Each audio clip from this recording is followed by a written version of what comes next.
Hi guys, இனி நம்ம movie ரிவ்யூவில் டீப் லவ் படத்தோட ரிவ்யூ தான் பார்க்க போகிறோம். இந்த படம் இப்போ தமிழ் டப்பில் அமேசான் பிரைமில் அவைலபிளாக இருக்குது. மறக்காமல் செக் அவுட் பண்ணி பாருங்கள்.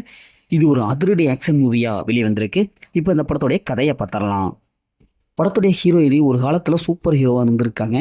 இவங்க இதெல்லாம் விட்டுட்டு வேணாம் அப்படின்னு சொல்லிட்டு கல்யாணம் பண்ணிட்டு ஃபேமிலியோடு செட்டில் ஆகிட்டாங்க. இவங்க ஒரு மீனவ குடும்பத்தை சேர்ந்தவங்க. இவங்களுடைய ஹஸ்பண்ட் ஒரு மீன் பிடிக்கிறவங்க. மீன் பிடிக்க கடலுக்கு போயிருக்காங்க. திடீர்னு பார்த்தா வில்லன் டைம் நம்ம ஹீரோயினையும் அவங்க பையன் அவங்க சொந்தக்கார ரிலேட்டிவ் ஒருத்தர் இவங்களெல்லாம் கடத்திக்கிட்டு கடலுக்குள்ளே கொண்டு போயிடுறாங்க. இப்போ இதுக்கப்புறம் எப்படியாவது நம்ம ஹீரோயின் குடும்பத்தை அழிச்சிடணும்னு சொல்லிட்டு வில்லன் ஒரு சில காரியம்லாம் செய்கிறான். இப்போ வில்லங்கிட்டிருந்து தன்னுடைய குடும்பத்தை ஹீரோயின் எப்படி காப்பாற்றுறாங்க, இறுதியில் என்ன ஆச்சு அப்படிங்கிறதான் இந்த படத்துடைய கதை. இந்த படத்துடைய காஸ்டியூம் பார்த்தாவே ஹீரோயினுடைய ஃபைட்டிங் தாங்க சரியான சம்பவமாக இருக்குது. நல்ல ஒரு ஃபைட்டிங் சீக்வன்ஸை கொடுத்துருக்காங்க.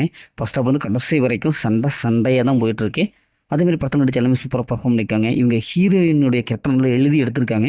அதனால் பார்க்கறதுக்கு போர் அடிக்காமல் இருக்குது. ஃபஸ்ட் ஆஃப் இன்ட்ரெஸ்ட்டாக கொண்டு போகிறாங்க. வில்லன் ஒரு ஸ்ட்ராங்கான வில்லனாக வரான்.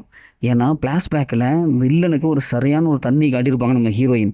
அதை ரிவெஞ்ச் எடுக்கணும் அப்படின்னு சொல்லிட்டு அவன் களத்தில் இறங்குற சீன் ஆகட்டும், அதுக்கப்புறம் ஹீரோயின் அந்த பழி வாங்கிறதுக்காக அவன் செய்கிற பண்ணுற செயல் இப்படியெல்லாம் வில்லத்தனம் பயங்கரமாக இருக்குது.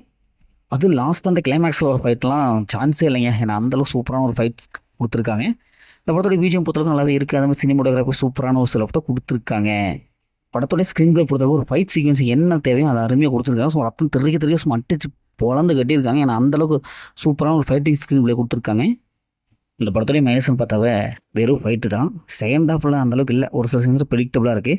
இது மாதிரியான வழக்கமான ஃபைட் படம் எப்படி ரிவெஞ்ச் எடுக்கிற படம் வருமோ அதே மாதிரி தான் இருக்கே. எந்த விதமான வித்தியாசமான சீன்ஸும் எதுவுமே இல்லை. இந்த படத்தில் அந்த மாதிரி சீன்ஸ் இல்லைனாலும் வயலன்ஸ் அதிகமாக இருக்குது. அதனால் குழந்தைகள் தவிர்த்துட்டு தனியாக பாருங்கள். மொத்தம் இந்த படம் சூப்பராக சொன்னால் எந்த படம் ஒரு ஒர்த்தான மூவி தான். ஓகே, இதே மாதிரி அடுத்த ஒரு புதிய மூவி ரிவ்யூ சந்திப்போம்.